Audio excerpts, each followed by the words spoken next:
자, 이번 순서는 우리 경남 도민 여러분들의 고민거리 함께 또 생각해보고 해결책을 찾아보는 현장 국민 공감 시간입니다. 뭐 연말 연시 이때쯤 되면 항상 이제 많이 나오고 또 따뜻한 뭐 온정을 베푸는 이런 모습 많이 볼 수가 있지 않습니까? 우리 그 좀 어려운 이웃들에게 온정을 베푸는 모습도 많이 볼 수가 있는데, 근데 그 특히 이제 뭐 복지 사각지대라 그럽니까?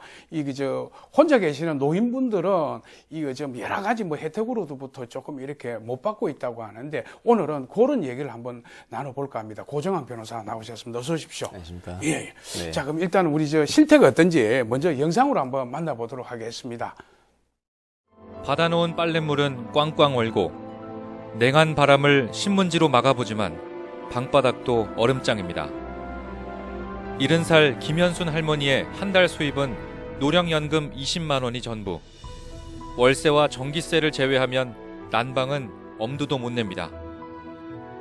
한 푼이라도 더 보태려고 매일같이 폐지도 주워봤지만 무릎은 성한 데가 없어 약을 달고 살아야 합니다. 노령연금은 빚 갚는 데 쓰느라 지금은 생활비 10만 원이 고작입니다.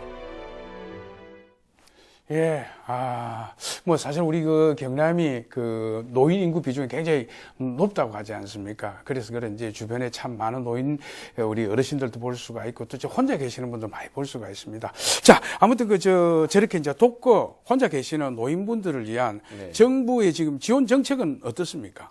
네, 뭐 영상에 나온 것처럼 일단 예. 기초연금이 있는데요. 기초연금 같은 경우에는 일명 노령연금이죠, 그죠? 만 65세 이상의 노인분들에게 정부에서 한 20만 원 정도의 그런 연금을 지급하는 제도가 있습니다. 그리고 이제 두 번째로는 노인 종합 돌봄 서비스라 그래서 돌봄이 필요한 노인분들에게 각종 서비스를 지원해 주는 제도가 있는데요. 구체적으로는 이제 일상생활에서 뭐 세탁이라든지 식사라든지 뭐 청소 등을 도와드리는 가사 지원 서비스라는 것을 제공해 줄 수도 있고요. 그다음에 그 주간에 일상생활을 도움을 드리는 뭐 주간 보호 서비스 뭐 그런 제도도 있긴 있습니다. 그리고 이제 그 응급환자 날림 서비스라 그래서 그 중증 장애인이나 그다음에 이제 독거 노인분들에게 긴급한 어떤 그런 화재 경보 시스템 이런 것들을 설치해 주신다든지 아니면 응급한 사태가 발생했을 경우에 응급 호출기를 같은 것들을 지급해 가지고 바로 이런 것들이 유사시에 대응이 될 수 있도록 그런 어떤 제도도 현재 운영되고 있습니다. 네, 뭐 아무튼 여러 가지 뭐 제도라든지 서비스 자체가 이렇게 운영은 되고 있습니다만, 그렇다면 이 정부 지원의 그 대상이 되는 그 기준이 있지 않겠습니까? 기준은 어떻게 됩니까? 네, 일단은 먼저 좀 말씀드리고 싶은 것은 그런 각종 서비스들을 현재 그런 서비스가 있는지도 몰라서 신청을 못 하시는 분들이 많이 계신데 일단 그런 것들에 대해서 신청을 좀 하시는 그런 거라든지 또 주변 분들께서도 좀 알려주시면 좋겠다는 생각이 먼저 들고요. 예. 아까 말씀드린 그 기초연금 같은 경우에는 그 만 65세 이상이셔야 되고 그리고 그 소득평가액이 월평 소득평가액이 그 단독 가구 같은 경우에는 119만 원 이하여야 되고 근데 부부가 예를 들면 동시 신청한다 예. 이런 경우에는 약 한 190만 원 이하의 어떤 요건이 돼야 됩니다. 예, 그리고 두 번째 아까 그 노인 돌봄 종합 서비스라는 예. 게 있잖아요. 거기서는 이제 건강 기준과 소득 기준 두 가지가 있습니다. 예, 건강 기준에서는 역시 만 65세 이상의 노인이셔야 되고 그다음에 그 노인 장기 요양 등급이라는 것이 있는데요. 예. 그 등급에서 이제 노인 장기 요양이 필요한 등급을 1, 2, 3, 4 등으로 나누어 놓았는데 거기서 그 등급 외 A, B라는 그런 판정이 있습니다. 그래서 등급 외 A, B 판정을 받으셔야 되고요. 또 소득 기준으로서는 그 전국 가구의 월 평균 소득의 160% 정도에 이하여야 되거든요. 구체적으로는 뭐 1인 가구 같은 경우에는 현재 보니까 약 한 264만 원, 2인 가구 같은 경우에는 약 한 450만 원 이하의 요건을 충족을 돼야 됩니다. 그리고 마지막으로 아까 전에 말씀드린 그 응급안전 알림 서비스 같은 경우에는 그 상시적으로 이제 도움이 필요한 독거 노인이라든지 중증 장애인의 요건이 지금 필요하거든요. 근데 이런 요건들을 저도 지금 이제 보면서 다시 한번 이제 확인을 해봤지만 굉장히 일반인들이 알기에는 까다롭잖아요.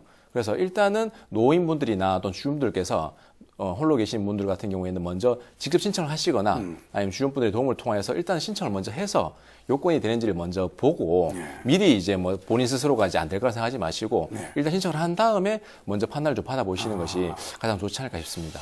예, 뭐 여러 가지가 있습니다. 이게 뭐 우리가 선뜻 판단은 힘드니까 뭐 전문가를 상담을 통하는 게 낫다 이런 말씀인 것 같은데, 자, 그렇다면 이 뭐 기초연금법이라고 합니까? 예, 이런 예. 어떤 지금 현재 문제점은 없습니까? 어떻습니까?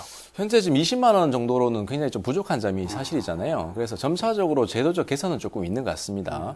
그래서 이제 현재 뭐 생활비 관련해서 아까 말씀드린 그 노령연금, 기초연금이 내년 4월부터는 이제 25만 원으로 뭐 일부 좀 상향되는 면이 있고요. 그다음에 노인분들 같은 경우에 이제 가장 많이 들어가는 것들이 하나 의료비가 해당하지 않겠습니까? 그래서 현재 이제 노인 외래 정액제라 그래가지고 이제 한 15,000원 이하인 같은 경우에는 한 1,500원인데 15,000원 진료비를 초과하게 되면은 한 30% 정도를 지금 내게 됩니다. 근데 내년 1월부터는 이것들을 일괄적으로 뭐 30%가 아니라 단계적으로 15,000원 이상부터 해서 단계별로 10%, 뭐 20%, 30% 이렇게 해서 노인들의 진료비가 조금 더 낮아지는 그런 어떤 제도가 있습니다. 예. 아무튼 뭐 현실을 고려한 이런 뭐 제도 시행이 되었으면 좋겠다는 말씀인 것 같습니다. 예, 오늘 뭐 또 바쁘신데도 불구하고 이렇게 나와주셔서 고맙습니다. 감사합니다. 새해 복 많이 받으시죠. 네, 고맙습니다. 예.